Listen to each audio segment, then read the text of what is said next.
and welcome to my channel, and today we will be making this mouth-watering moist no cocoa red velvet cake. Stay tuned and see how it's done.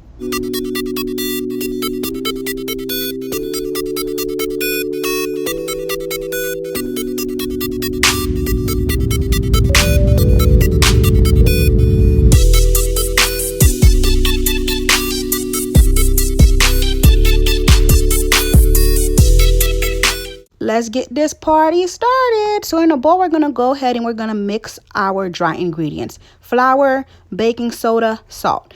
Do not worry about the measurements. I will have the exact recipe for you in the description box below.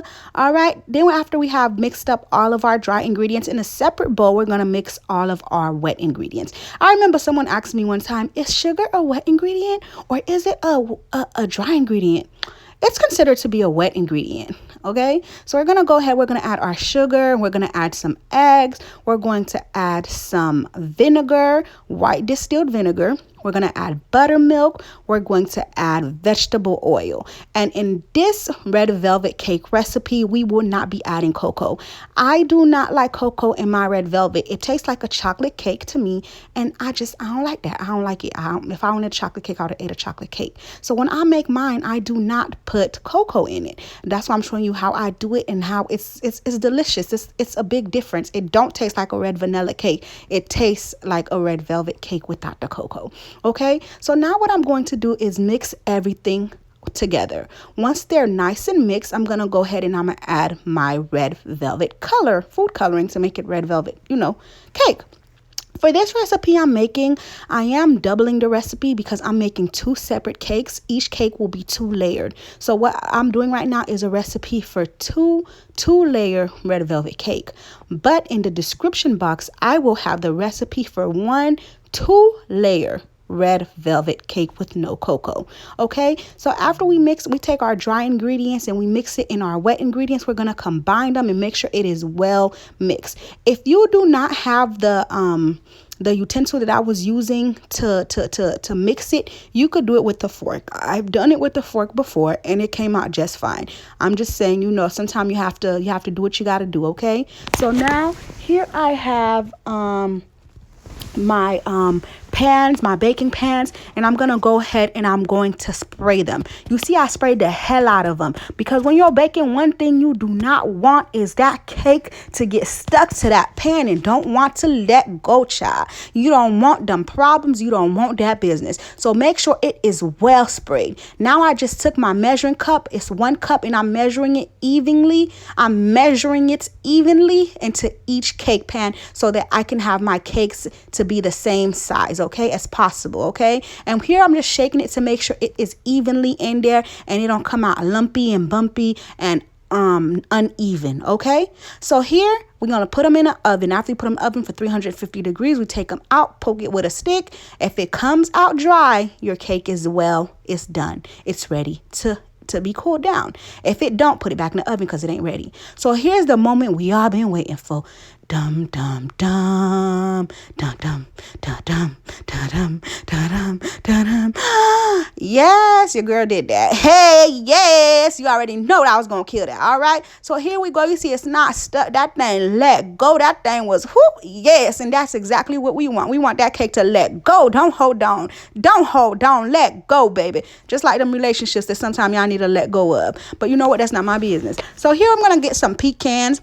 And I'm going to put some butter into my pecans. Then I'm going to put those pecans into the oven and let them toast. The reason for this is I'm going to use those pecans later on my cake. And y'all should know that I don't like nothing raw.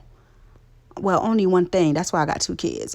But anyway, so here we go. Now we're going to start doing what we need to do to decorate our cake. So here I have a piping bag. You guys, I'm finna go out my way. I'm finna put in the description box a link to where you could get this piping bag. I got it from Walmart. It ain't that hard.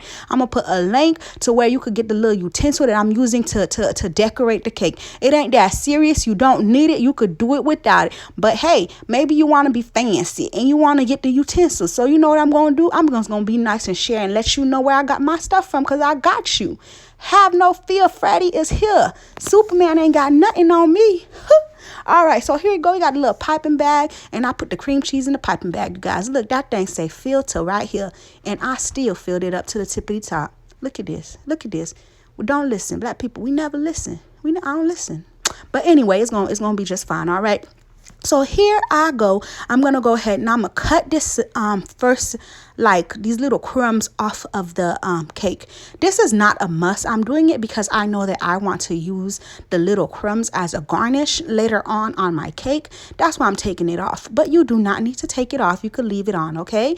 That's if something optional. If you want to do it, do it. If not, don't. So here I'm going to put my aluminum foil on my little cake stand that I have, because the cake is not going to stay on the cake stand. I am going to put it in a box. So I don't want it to be stuck on my cake pan. So on this little cake board that we have, however, we want the cake to stick on there because we don't want it to just slide out.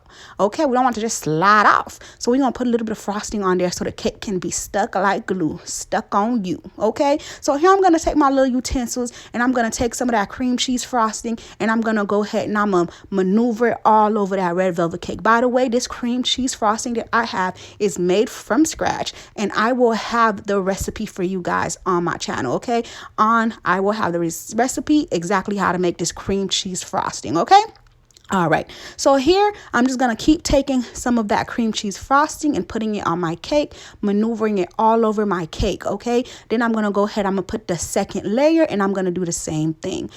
One thing that I do have to say, you guys, do not cross-contaminate. What I mean by this is the same utensil that you're using to maneuver the cream cheese frosting all around the cake.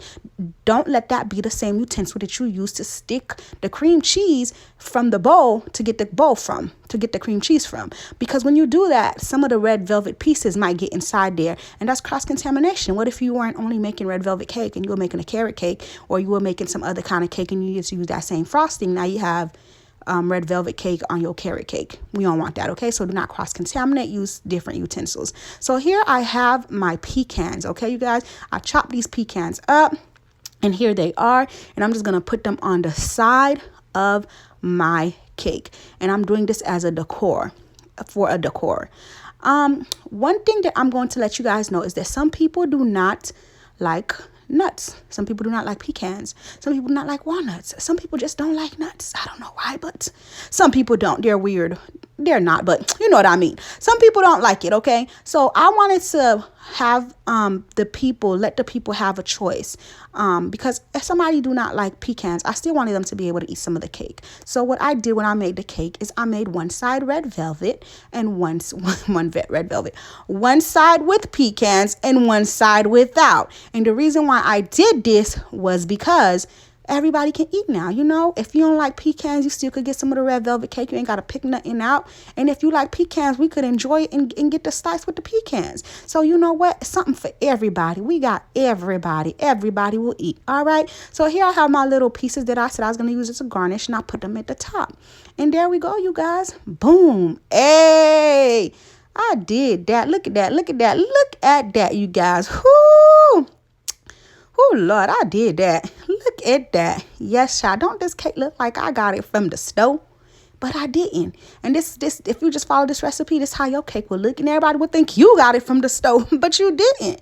Oh, let's give this beautiful red velvet no cocoa cake a moment of silence for the beauty that it holds.